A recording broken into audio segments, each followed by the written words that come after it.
Good afternoon, everyone. Thank you all for joining us today, and welcome to this webinar presenting Accessibly. Oh, I'm sorry. It looks like my screen share didn't work properly.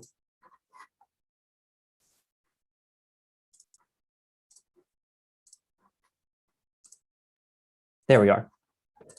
Thank you all for joining us today, and welcome to this webinar presenting Accessibly for an in-person and online audience. And actually today we're just focusing on that online audience portion, given that the SOPHE 2022 annual meeting has moved to online only. The Society for Public Health Education is an inclusive organization of health professionals. We welcome you and your whole self. I am the host and moderator for this session. My name is Tyler Glenn James, and I am a postdoctoral research fellow in the Department of Family Medicine at the University of Michigan. And I also serve as the lead of the accessibility work group for the SOPHE 2022 annual meeting. On behalf of SOPHE, we are pleased with the interest in today's webinar and are thankful that you have taken the time out of your busy day to participate. Before I hand it over to our speaker today, I would like to cover some housekeeping items. First, please know that all attendees are muted for the duration of today's webinar. After hearing from our presenters, we will have a question and answer session with the time remaining. Questions can be submitted at any time during the webinar by typing in the chat box. For those of you on the phone, you may dial *9 to raise your hand. This session has enabled automatic closed captioning. To add closed captioning, click on the CC button in your Zoom taskbar to enable subtitles. You can also rename yourself if you have not already. You may also use the reactions at any time during the presentation to cheer for our presenters. We value your feedback and ask that you complete the feedback survey that is found in the webinar drop-down menu immediately following today's webinar. Your evaluations of this program will assist us in planning future webinars. And please note that today's webinar will be archived on SOPHE's e-learning center at the CORE, the Center for Online Resources and Education. To those of you watching, you will also receive an email from SOPHE to access the recording by next Friday, October 29th. An application has been approved for 1.0 entry-level Category 1 continuing education contact hours. This program is designated for the Certified Health Education Specialist and/or Master Certified Health Education Specialists to receive up to a total of 1 CECH. For those of you who choose to apply for continuing education credit, please visit SOPHE's eLearn at CORE and sign in with your my.sophe.org account. Our next quarterly report to NCHEC is January 15th, and NCHEC will update your transcript by the end of the month. Through a sponsorship with Proximatelearning, CE fees for this webinar do not apply. Thank you, Proximate, for your sponsorship. SOPHE's mission is to support leaders in health education and promotion to advance health equity in communities around the globe. Members include health education professionals and students throughout the United States and internationally.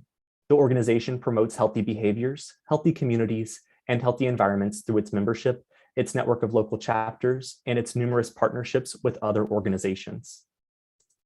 Here's a quick message from one of our committees. Hello, I am Dr. Erin Sweeney, and I'm the chair of SOPHE's Professional Preparation Committee. I want to take a brief moment to discuss what accessibility means in regards to professional preparation and how SOPHE is integrating accessibility moving forward. I'd like to start off by reading an excerpt from disability author Emily Ladau, who wrote the book, Demystifying Disability: What to Know, What to Say, and How to Be an Ally. Ableism is attitudes, actions, and circumstances that devalue people because they are disabled or perceived as having a disability. Ableist assumptions lead to systemic ableism, such as accessibility, which, whether intentional or not, leads to further discrimination. While we prepare future health education professionals, we must not only keep in mind accommodations for our own students, but how our students can help advocate and make accommodations for individuals they will work with in the future. We need to pass along information and skills to our students about disabilities and inclusion so that we can dismantle any ableist attitudes our students may have. SOPHE has been making strides toward inclusion by putting forth a resolution in August of 2020, stating that they will provide professional education, like this webinar, that supports knowledge about inclusive practices, the promotion of accessibility, and removal of barriers. Sophie also plans to address discrimination in the broader society by remedying issues of access, inequality, injustice, disadvantage, or systemic oppression, and to support leadership, governmental, or other disability advocacy efforts toward achieving health equity. Thank you. And now we will have a quick message from our sponsor with Proximate Learning.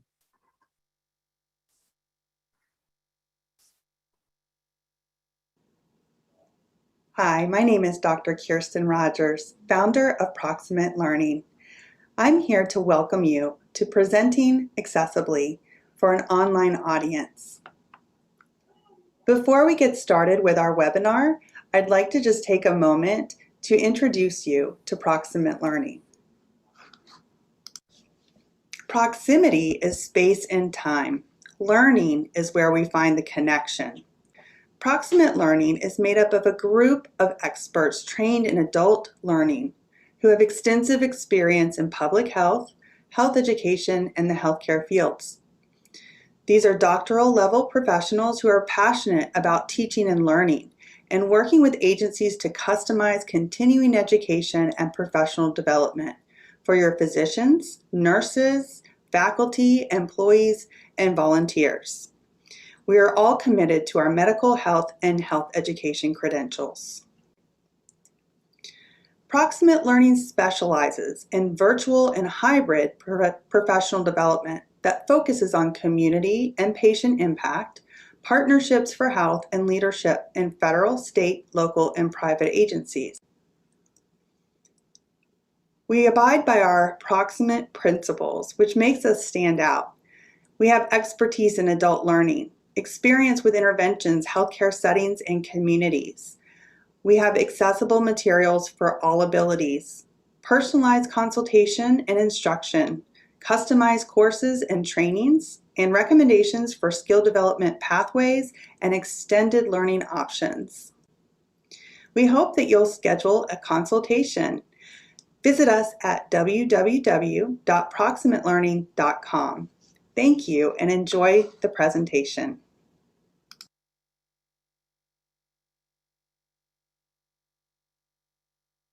Thank you again, Dr. Rogers and Proximate Learning. And now it gives me a great honor to introduce Dr. Kianda Smith, the presenter for today's webinar. Dr. Smith possesses over 15 years of experience in health education and technology to support operative and pragmatic transformations for various healthcare, education, business, and government sectors. By leveraging cultural competence instruction to guide learners, her practice refines the discernment and creates measurable and relevant digital health accessibility change. Understanding how the lack of equitable digital access adversely impacts the health and well-being of underrepresented communities, Dr. Smith earned a PhD in educational leadership and a professional doctorate in natural health. As an active board member with organizations such as the National Commission for Health Education Credentialing, W3C, WCAG, the International Association of Accessibility Professionals, the Society for Participatory Medicine, and Healthcare Associates of America, Dr. Smith is currently serving as a digital health and accessibility consultant to guide healthcare leaders on providing digital access in an accessible way. Annually, she presents at the Harvard University for the CAST Universal Design for Learning Symposium. In 2019 and 2020, a presentation of her recently peer-reviewed published journal article, Gamification and ADA Compliance, Considering Equity, received the International Quality Award from the United States Distance Learning Association. In 2021, her most recent publication, Accessibility and Gamification, a Theoretical Framework, is currently nominated for the Emerald and EFMD Outstanding Doctoral Research Award. With that, please join me in a virtual welcome to Dr. Kianda Smith.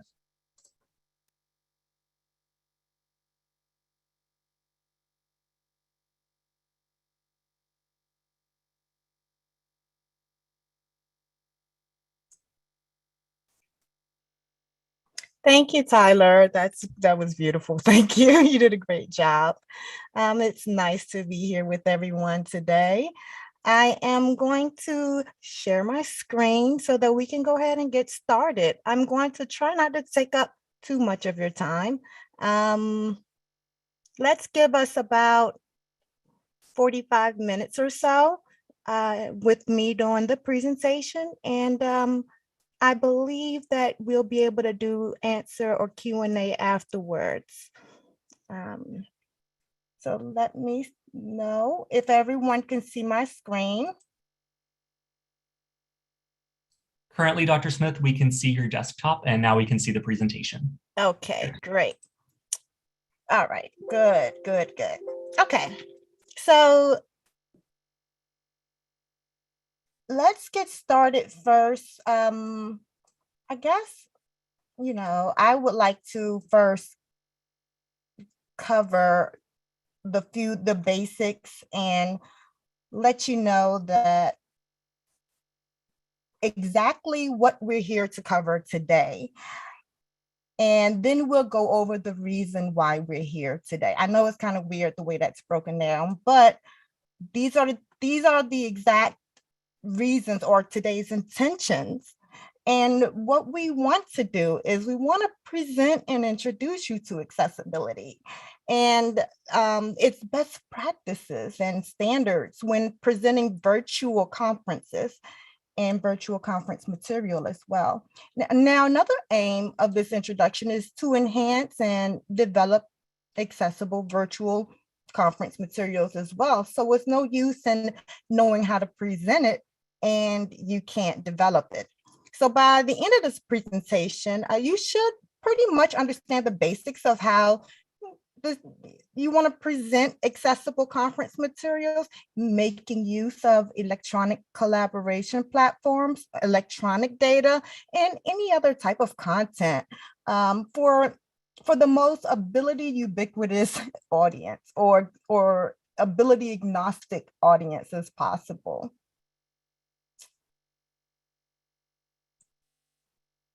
So to get the most out of our limited time today, we'll spend, like I said, about 45 minutes.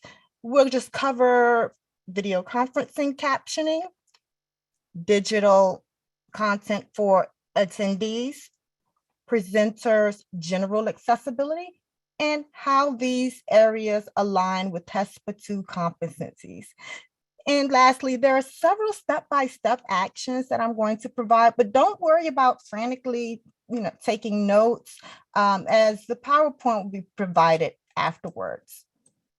And like I said before we get started, I'm very pleased to be here with you guys today. And thank you for taking the time to show interest in this subject, because apparently, obviously it's something that's very close to me, but apparently a lot of people are interested in learning more about it. So I appreciate your presence here today. So why is this important? Why are we discussing this today?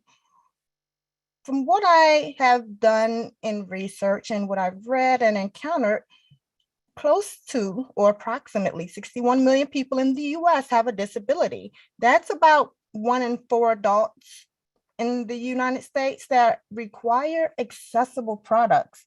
And, in the grand scheme of things, we aim to work, succeed, and reach our full accessible potential technically, right? I mean, we're not always successful, but we would like to think that that's something that's on our mind.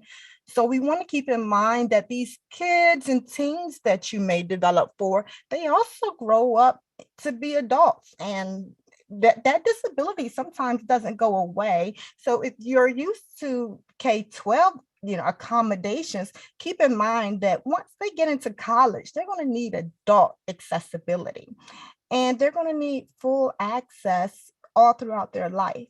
So that's the impact that this has.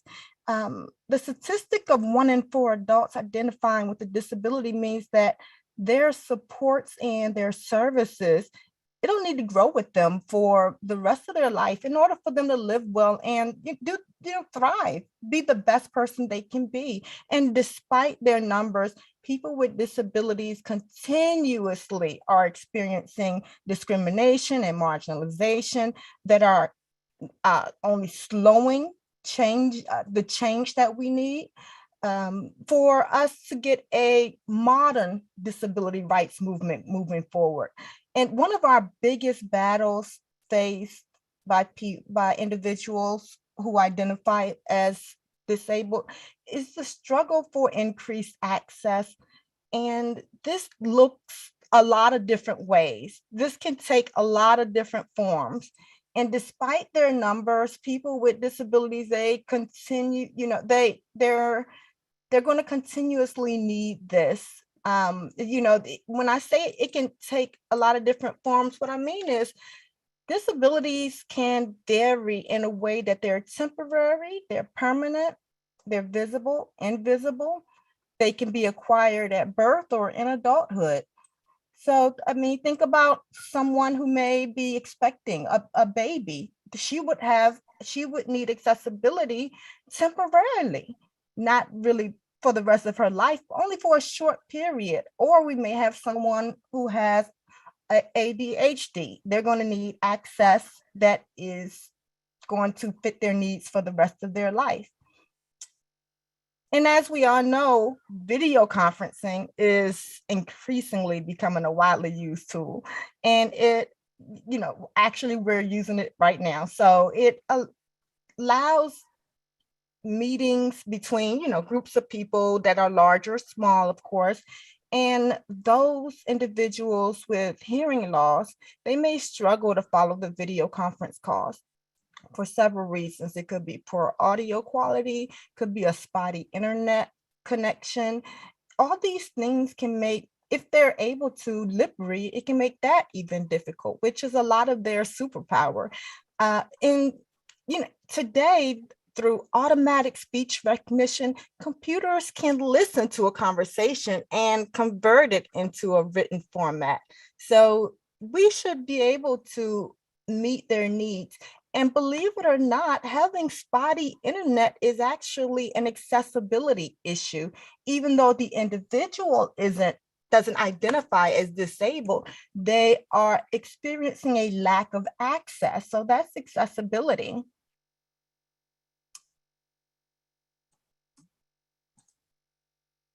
Let's go. Okay, so we'll move on to captioning a little bit more. Google, they recently introduced a new feature. It's called automatic captioning, and Zoom has it as well. We'll cover Zooms too briefly. And it allows like the computer's microphone settings to record audio and automatically generate captions in real time at the bottom of the screen. And it can improve your conference presentation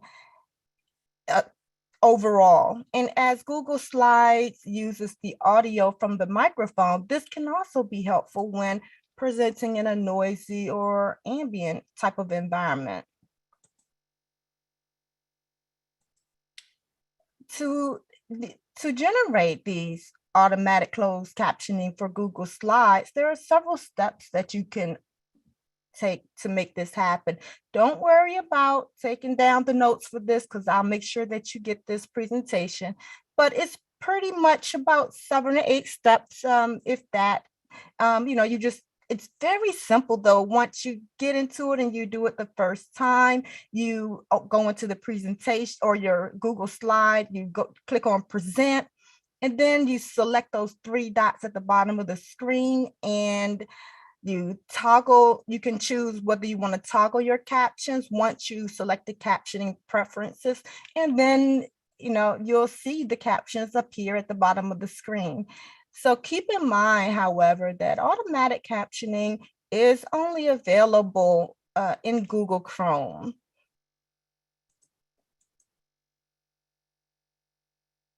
Now, the sudden urge in working from home also has led to Google heavily investing in its video chat tools, including Google Meet, which was formerly, I think it was called Google Hangouts or Google Hangout Meets. Now, last month, it gained the ability to accept multiple join requests at once. And now Meet's live caption feature is going to support even more languages, which is also an accessibility concern. And for many conferences, Google has become a go-to source for virtual attendance. And that's because our conferences are now being very international. We don't only have one language sometimes at our conferences. There are often several languages being spoken at the conference. So that's why Google is trying to meet that need. Now, to generate the automatic closed captioning for Google Hangouts, you would just click on the three dots menu at the lower right, similar to the Google meetings. And I highlighted it here so that you could see. You would choose turn on captions, which is next to the CC symbol. And then the captions are enabled or disabled by each user. Now, they cannot be activated for other participants, however. Captions, if you are recording a call, the captions will not also appear on the recording, like if they're on the phone, of course. When you when you turn on your captions, they will only be visible on your device. In order for other participants in the meeting to see the captions, they'll have to individually turn it on for their devices. And Zoom has a variety of options for creating closed captioning in your meetings and webinars, of course, and they provide subtitles as well in spoken that are articulated in meeting communications. And this may be used for participants to easily follow the conversation or to meet any accessibility requirements.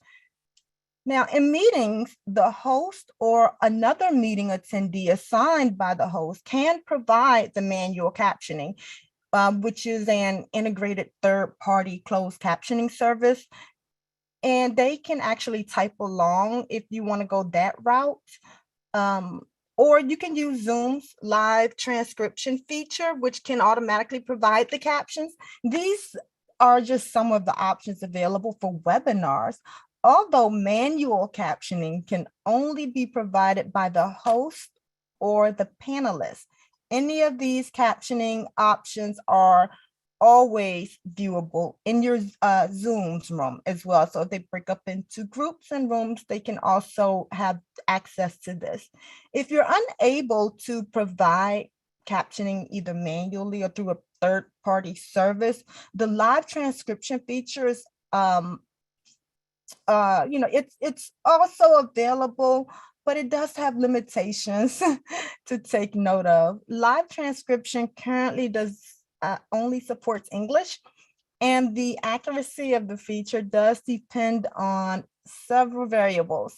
And that includes things like background noise, volume and clarity of the speaker's voice, the speaker's proficiency with the English language, any type of lexicon and any dialects or that are specific to a geographical area or community. And because of these types of limitations, if you are required to use speech to text support for any type of compliance or accessibility needs in your meetings and webinars, I would recommend using a manual captioner or service that may be able to guarantee a specific accuracy. You wouldn't believe how affordable they are. And I use 3Play Media. I'm not putting a plug in for them or anything, but that's who I use. It's super inexpensive for me to caption, say, a 1-hour meeting. I want to say it's probably like $10 or something like that. It's very, very affordable. So to enable closed captioning for all users in an account, you sign into the Zoom web portal like you would as an admin with the privilege to edit the account settings. And in the navigation panel, you would just click on your account management, then go to account settings, go to your meetings tab, and then under meetings, go to advanced. That's the part that a lot of people forget about. There in the advanced tab, that's where you can verify whether your closed captioning is enabled. If the setting is disabled, click the toggle just to enable it. Personally, I know we're using Zoom right now. I'm not a huge fan of toggles. I find toggles to be inaccessible.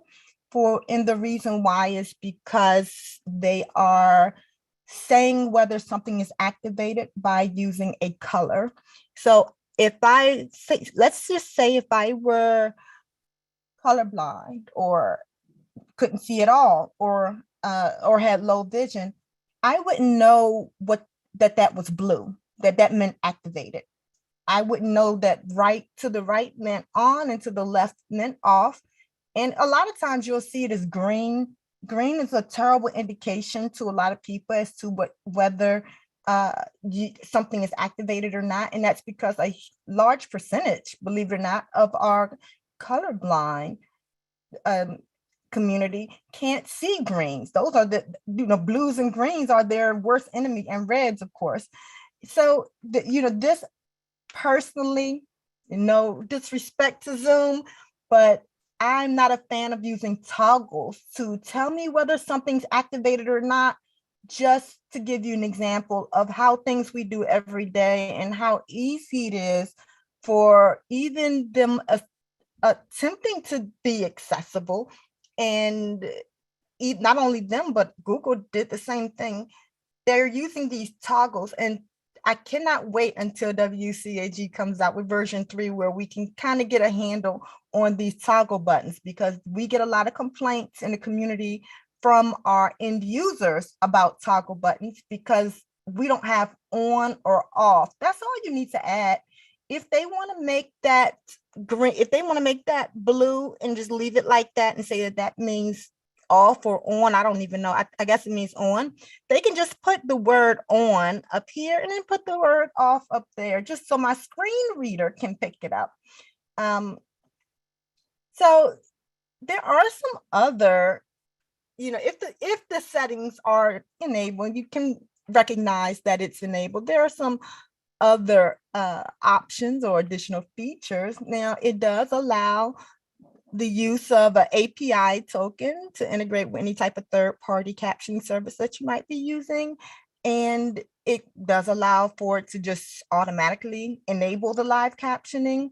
And it allows viewing of the full transcript in the in-meeting side panel.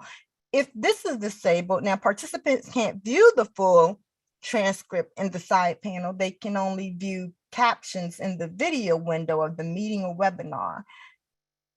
And participants also won't be able to save any captions.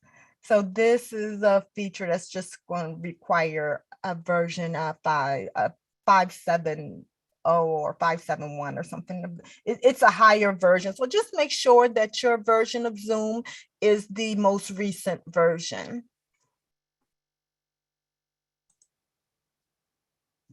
Now, Microsoft Word is currently the most common word processor on the market, of course, and Word files can be the starting point for other files, such as like PDFs and HTML. Like when we create a Word document, we want to turn it into a PDF because we don't want anything to change. Some people have different versions of Word. Some individuals don't have access to Word, and PDF Reader is free. And now having the correct tools to create accessible Word documents is imperative to improving your institution's accessible content. So PDF files, they can be created in several programs, believe it or not, with various results. And Adobe Acrobat it's valuable. It'll ensure that your PDF is accessible regardless of how they were created. As a presenter, you may use Microsoft PowerPoint for attendees and just for increased accessibility. I also recommend, if you are to share your presentation, to not only give it in a PDF, but also provide the PowerPoint. And I say that because very few people are successful at converting a PowerPoint into a PDF to a point where I know my JAWS screen reader can read it. If I were visually impaired, would I be able to understand what's happening in the document? Not saying it's impossible, but I would provide both just to increase your accessibility. Now, also keep in mind the accessibility checker that's in Word, if you knew it was there, is kind of hiding from you. It's like they don't want you to know it's there. But there is an accessibility checker. It's pretty decent. Not the worst thing that I run across as far as checkers. Believe it or not, I prefer that over Wave that's found in HTML. And what it does is it verifies your file against a set of rules, the rules that we set it over at WCAG.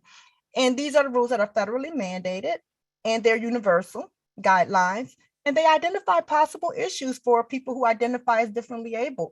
And it can really only check what is actually in the document based on the rules that are in place. Depending on how severe the issue is, the accessibility checker classifies each issue as an error. It could be a warning or it could be a tip. Word and PowerPoint both have this built-in tool that checks your document for accessibility. You can find it in the same place in both Word and PowerPoint. The accessibility checker makes it much easier to identify and repair accessibility issues. Sometimes it doesn't let you repair it. Sometimes it does. If it does, take advantage of it and click the little button that says repair. Don't be shocked if you don't see that button there, because it doesn't show up all the time. But when it does show up, take advantage of it. It's going to be correct. To use the tool, just open the File tab and go to the Info in the left menu, as I'm showing you here. And then you would choose Check for Issues, Inspect Document, check accessibility in that drop-down menu, and a report will open that show any errors that are found. And this report is customized for your specific document. And this is in Word and PowerPoint. Now, once the checker finishes the inspection, results are displayed in the task pane on the right side of the document. And the checker's inspection results contain accessibility issues, which can be classified into these three categories here. You have errors, which if they're not fixed, then it makes the document very difficult or impossible for people with disabilities to access it. Then you have your warnings. These require just manual verification in order to constitute potential error. And when I say warnings, I mean things like reading order, Word, PowerPoint, PDF. None of those can guarantee reading order. You have to know what order you want the elements on your page read in. So, for example, if I have a page like this, I'll just use this page since we're on here, and I say accessibility checker, I want that read first, I want this read second, third, fourth. Makes total sense. However, there are some times that it's going to read accessibility checker, tips, warnings, errors. You might not want it read like that. You can actually go in and it gives you the instructions under why fix. You also sometimes get the instructions on how to fix. And it'll show you how to go in and move the stuff around, not here, but you're moving it around in the side panel. And that will help individuals who are using screen readers. Because if I'm using a screen reader, which I personally use every day, just because of the nature of my work, I need to know sometimes order, it can give me meaning. It can provide meaningfulness to the document. If it's out of order, I can get confused and not understand what's happening because it's not reading things in a proper order. The one who is famous for this is if you go into a PDF. PDF is terrible with order. Even if you have it in the right order in Word and you saved it the wrong way over to PDF, the order will switch up to what is comfortable for Adobe's program. So be very careful with that. And it's going to check it for you anyway. Now, along the inspection results, there's some additional information that's displayed if you click on any of the errors or warnings. If this information provided, it includes, the why fix, and you want to know why, but it also tells you how to fix. This includes the information and suggestions on how to fix the issue. Now, read more is also very helpful because it provides the step-by-step directions on not only how to fix the issue, but it also gives you sometimes, depending on what version you have, it'll give you the WCAG record that it aligns with. Now, again, this is helpful for spotting issues we might have missed during the authoring process. If you want to follow the steps here that are shown how to fix an error, you can, but there's an easier way. You can just click that little drop down box there and next to an item in the results list, and then it'll say recommended actions, and then you click on there. And although the built-in accessibility checker can check for items such as heading use, missing alt text, table header information, and other basic accessibility issues, it is not a substitute for understanding accessibility best practices. As a responsible content creator, you should revise the content accessibly first, and then use the checker to screen for any remaining issues. Don't just willy-nilly create the content and then totally rely on the checker. You should try to create it from the get-go accessibly, and then use a checker to check your work. More importantly, in this section here, we've covered why the accessibility checker is not a substitute for understanding accessibility best practices. And so keep in mind that you want to definitely understand the guidelines, okay? If you want to oh, here's the recommended actions. I'm sorry, I went over this already. I was jumping ahead of myself. Now, I've typically conducted PDF accessibility training in 8-hour sessions, as it's pretty detailed, so it takes about that long. Now, however, I'll attempt to review the fundamentals in about a minute. So to make it easy, I'll just review the accessibility checker that's in PDF. As you know, this is the most easiest way and most essential way to identify any vital issues. To show the accessibility tools for the first time in Acrobat 11, I believe, or 10, or Acrobat DC, if you have access to DC, or Pro, if you have access to Pro, open the options menu in the upper right corner of the tool sidebar and select accessibility to make it visible. Then just click on accessibility to expand the checker. I wouldn't change anything until you get used or comfortable to running accessibility checks. I wouldn't change any of the options that are there. Once you get a little bit more comfortable, then you might want to change the options to better fit you. But for now, and while you're learning how to understand and getting comfortable with just using the tool, I would just go with the basic settings that are already there. And then you just select start checking. It's very easy. It's like 3 clicks. What I will say is now, PDF, even though they have a checker, it does go against the rules, the WCAG rules, but they don't always, and they are notorious for it, they don't always show you how to fix it. So you'll get these check marks, these green check marks that are the rules, and these mean that, hey, you've done a good job, you've passed the test. A blue circle with a question mark in the checker, it means that this test requires a manual check.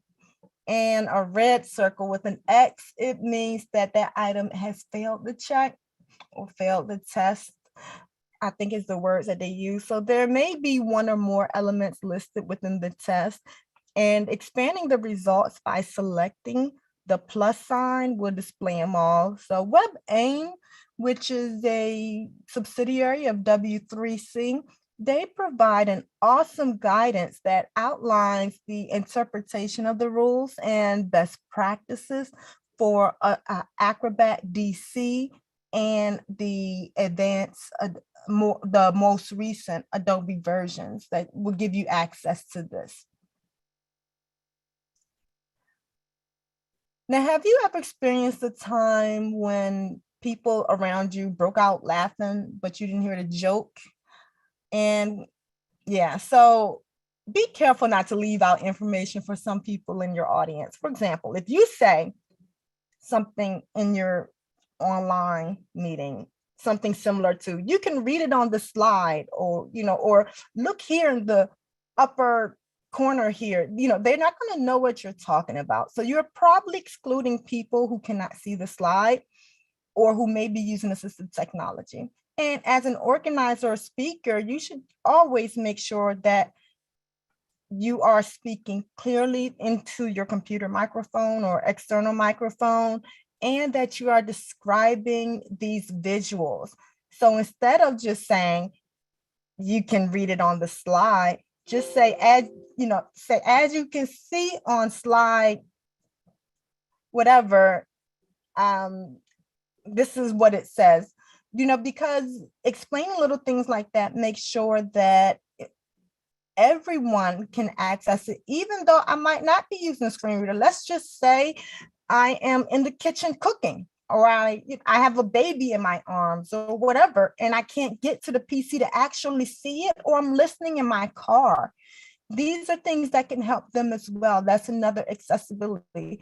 Also, consider individuals with low internet access or internet signal strength. Those individuals sometimes may not have the screen on and just have the audio playing. So they will need to know what's happening without sometimes being able to see it. So keep their environment and that access in mind as well. Oh, fonts. This is the thorn in my side. Now, this is what keeps me up at night. So to keep it simple, I'm going to try to keep it simple. Might not be easy, but I'm going to try. To keep it simple, avoid using any serif fonts. Now, serif fonts, they have a tiny little line at the end. They have like these strokes at the end that here, you see that little stroke right there, that tells you it's a serif. That's a serif font. And for some individuals and some technologies, serif fonts can cause letters to blur together. And not only dyslexia, there's additional neurocognitive disabilities as well that these have caused an issue with, because here it's not as pronounced, but in some other programs, it is very, very pronounced. Here it's more subtle. So, but avoid using these serif fonts.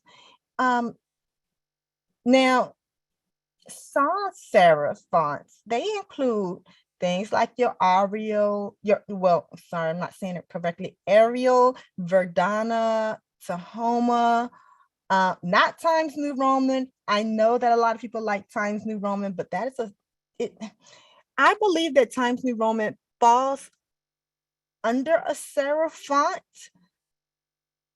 Yes, stay away from Times, even though some of the documentation out there will actually say it's okay to use Times New Roman. I'm going to tell you it is not. So try to avoid using it. These serif fonts are tough, and it's a struggle. Sans in French means without. So just if you know anything about French or Spanish or Latin, just think of it like that. So sans mean without. That's a good thing. Without is good. So we want sans serif fonts. You want to use a dark, like black on light color white background. You want good color contrasting. A black font on a light background is just easier to read. And when printed, this also looks better in handouts for writing notes. And you want to avoid a design that is like words of, I don't know how to say it, words of text or pictures or images of words, if you understand what I mean. Some individuals may do a copy paste and not do a alt text to tell us what it is. You can copy paste, say like this is a copy paste from another program that I use, and I had to do a alt text to let you know what it says, because there's some technologies that'll just say image, or it'll say picture, you know, or it may say skip. Now, to some individuals, they're like, oh my goodness, what did I miss? They may actually think they missed something. So if you can avoid using words of text, just use the words or use your alt text. Avoid using those cute little the dark shadows that we use on letters of text to make it very cute and attractive. Try to stay away from that. And I'm going to say that because some technologies do not read the words once they have stuff around them. That's another reason why serif fonts are a no-no, because it has extra stuff that, you know, see that extra stuff there? That includes like your, you know, your cute little shadows and your reflections and all that, because some technologies won't be able to read it and understand it. Avoid gradient shading. That's all I'm gonna say. Don't shade your, okay, that's not all I'm gonna say. Don't shade your text with gradient. You know why? Just from what I just said, the reason why is because if I'm using a white background with black words and you're using a gradient coloring to your text, the contrast decreases. So most assistive technologies will skip right over it. It's not even going, if they're using NVDA technologies, I'm saying that NVDA is going to skip over it. They're using JAWS. JAWS will guess. And that's what's funny about JAWS. JAWS will guess. They'll make up something. They don't even know what it says really, but it'll guess and say something. NVDA will just skip the whole word. So avoid gradient, period. Avoid sounds. Reason why is because they're distracting. Avoid animation. That's another distraction, as well as that is an access issue for individuals who may be experiencing slower connections, like they live in a more rural population, or they could live in the city and just getting internet from McDonald's, or they could be sitting in Starbucks or whatever trying to get their internet. You'd be surprised where I've seen, and I'm doing a study right now on technology desert. My first dissertation was on food deserts. And now I'm, you know, my second dissertation was on technology deserts. And now I'm back looking into technology deserts because we're seeing it come back again. We hadn't seen it. You know, I finished my PhD, geez, almost 10 years ago. But we are seeing technology deserts come back again because these kids needed to go to school the last year and a half and didn't have access to internet. And so they are like walking around like zombies trying to get a signal. So the last thing that these, and this is a large population, you know, of our listeners potentially. So not only them, but think about some of your international attendees to your meetings. They may also have internet issues or a delay in the internet. Remove any unnecessary words, pictures, graphics, anything don't need to be there, just get rid of it. Use the same font throughout your whole presentation. Don't switch up fonts because it will confuse some technologies. Specifically, I don't even think Windows Eyes is around anymore. Windows Eyes was famous for that. I'm not sure if people are still using it or not, and try to use no more than 3 font sizes in the same slide. Like, try to keep it, if you're going to use 20, 18, just stick with 20 and 18. Don't go 20, 18, 16, 12, skipping around. And just try to keep it simple to avoid distraction. Let the distraction be you. Try to make you be the voice, and just use your slides as a backup for people to use as a reference. So next, we're going to look at the accessibility of HESPA 2 and how these competencies intersect with the accessible requirements for online or presenting online, or holding an online conference, or presenting at a conference, or even just a meeting. So subcompetency 612 identifies the assets, needs, and characteristics of the audience. The reason how is you want to be prepared for oral and written questions.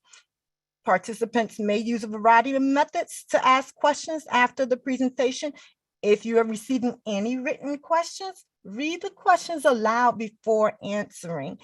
And as we discussed just a minute ago, the reason is because some people may not be able to see it. So just read the question and then answer it. And identify available communication channels. That's subcompetency 613. And we need to ensure that if we are switching up speakers, that we identify the speakers before speaking. And only one speaker speaks at a time, which sometimes is difficult. And to make it very clear that someone else is speaking, we want to always introduce every speaker. I think we're pretty good at doing that. The only, this is important because you want to make sure to avoid confusion, so that not only for the individuals who are attending, but also for the captions. The captioning needs to accurately reflect the presentation content. According to the federal government, it needs to be like 80%, which is not a high number. I think it should be more, but 80% is good, because YouTube is about 90%. So about 80% accuracy is required to avoid a lawsuit. Not a lawyer, but try to keep in mind your live captions, so that your captioning can catch it the right way. Now, subcompetency 614 is about identifying factors that affect communications. So you want to, speak with intent. And that was the first thing I did with you guys. I wanted to lay out my intentions. Like, I intentionally want to, these are my intentions. So speak with intent, and my dog would not let me be great. Now, speak as clearly as possible to allow lip readers, if they're using one, to allow the opportunity to follow in accord. Subcompetency 6.2 is determine the communication objectives for the audience. So you want to write SMART objectives. You want to include a script for your presentation, or some type of notes. I'm better with notes because I speak freehand. So I'm much better with notes. And you want to write out a script if you're not really good at speaking just off the cuff. Just write out a script that you can download before the presentation. And the benefit of using a script is that you can also use that as a transcript. So that's a twofer. That's something I don't get the benefit of because I don't speak well from a script. But if you do read a script, you can use that as the transcript, and that's a major cost saving. So identify factors for, 623 subcompetency, identifying factors that facilitate or hinder the intended outcome of the communication. So this is applicable because we want to ensure that we are using the appropriately sized fonts, which is HESPA 623. We want to make sure that the slide text is clearly it's clearly readable, and it's no smaller than 20 points. And I would say 18 to 22 is a safe range to stay in. Anything under that, you run a risk of people using tablets, any type of mobile devices. So be careful with that. Lastly, I believe this is the last competency I included, was 6.3, and that is develop the message using communication theories and models. Tailor them. So this is applicable because you can tailor your message for the audience through closed captioning, pre-recorded video material. Do all of that ahead of time. If submitting pre-recorded presentations or plan on using any video, make sure that they are closed captioning or closed caption before your session. And this will ensure that the presentation is visible, as sometimes some technology, glitches can impede the use of some type of video content. So just make sure if you are using video that you go ahead and get all that done ahead of time. You don't have to worry about it. And subcompetency 6.3.4, employ your media literacy skills. Now on presentation slides, minimize the amount of text, the number of visuals, and the number of slides. We discussed that. And also think about your graphs and charts. Think about your alt text for that. How would someone read that using assistive technology? Major issue in the industry. Not only graphs and charts, but also tables. Do some research, read up if you're introducing any tables, read up on how individuals with disabilities are understanding your tables. And that is through a series. If you're using PDF, it's through a series of code. If you're in the actual meeting, you can describe what's happening in the table. Don't just say, here on the table, you can see the results. And that, tell them, say, hey, the top row is showing this and the next row is showing that.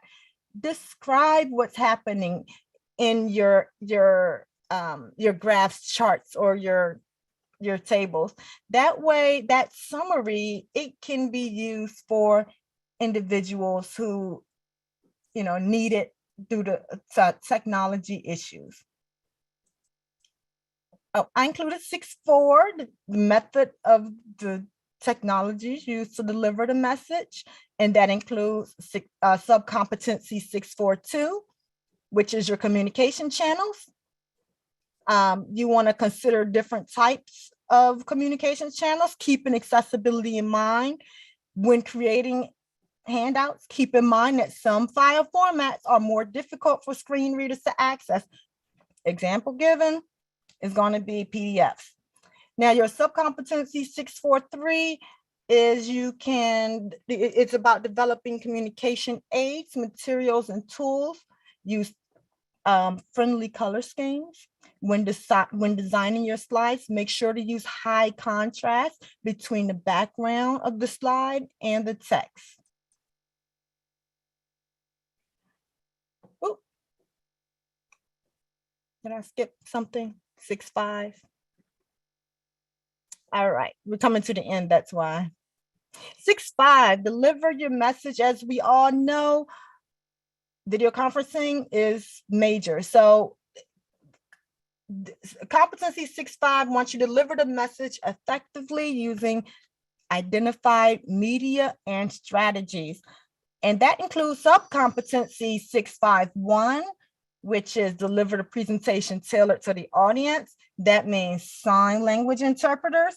Interpreters are really language translators. Therefore, when referring to information on the slide, pause to allow time for the translation and an attention shift. Try to reduce or eliminate altogether any use of acronyms and abbreviations in your presentation. Depending on the target, they may not be able to make sense of what you're talking about. Subcompetency 6.5.4, current and emerging communication tools and trends. Real-time captioning, that's emerging. And the transcript is broadcasted on the screen. It can be on their laptop, automated or crowdsourced speech to text. They can be used to replace any professional captionings. The same principles apply to sign language. Also, apply to your real-time captioning. So in summary, given that, a good number of conference presenters have by now adapted to virtual conference presenting to represent the current climate, the prospect of sophisticated and accessible virtual presenting is not used to its full potential. Still, it is continuously advantageous to invigorate and review essential factors to guarantee virtual conference presenters are leveraging your digital conference content to make sure that you are able to satisfy the most ubiquitous or agnostic group as possible. Thank you very much for your time.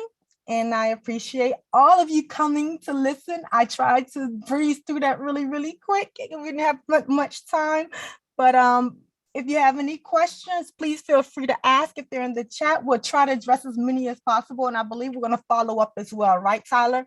Yes, that's correct.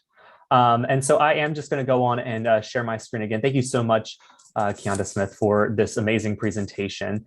If you have any questions, please feel free to put those in the chat at this time. And in the meantime, we will be wrapping up in about 4 minutes. But I did have one question for you, Dr. Smith. What is your guidance on periods and placing either a single space after a period in a Word document or a double space after a period? I've heard that for people with dyslexia, that a single period is best because it doesn't make the words and sentences look like a river is running through them. What is your guidance on this? So what I know is the best thing for you to do, Tyler, is to download what's called a dyslexia font. Now, dyslexia is an accommodation. That doesn't fall under really accessibility. That is an accommodation. And the reason why is just because there's a large group of individuals who don't have, dyslexia is very rare. So it falls under an accommodation. And in those cases, someone or attendee say, I need an accommodation, you can make your presentation in dyslexia font. Dyslexia font, I believe it puts 2 spaces. It puts a lot more space between the words to make sure that they can separate and that the words don't kind of fall in together. Generally, when we're typing in documents, we want to only use, the single space just because it's good business practice and we're used to reading it like that. Before, if you have an accommodation for something like that, I would say yes, you're correct too. Great, thank you. And I did see one question of where we could access the slides and video recording. This will be posted on the SOFI Core Learning Management site that you use to access this webinar. And so slides, contact information, and the evaluation are available in the SOFI Core e-learning. And without seeing any additional questions, I am going to move us forward. Please plan to join us tomorrow on October 21st, 2021 at 2 p.m. Eastern Standard Time to learn more about Healthy People 2030, health literacy, addressing the COVID disinformation, and reaching diverse populations. You can view the SOFI website calendar for more information. In addition, I wanted to share that the SOFI Advocacy Summit 2021 sessions are now archived and available for continuing education credits until September 2022. Next year's annual conference will be opening registration soon, and thank you for helping us spread the word, and we encourage you to visit the SOFI website for additional information. In addition, while you browse our core catalog or content library, please check out the top 5 journal self-studies of 2021, which are listed here on the screen. A QR code is also available if you would like an easy link to that. And lastly, on behalf of SOFI, thank you to Dr. Kianda Smith again, and for Proximate Learning for sponsoring this session, and to all of you participants today. Once again, today's webinar was recorded and will be archived by next Friday, October 29th on the SOFI's eLearn at Core. Please take a moment to complete the live event feedback survey following this webinar under the Content tab. Thank you, and this ends our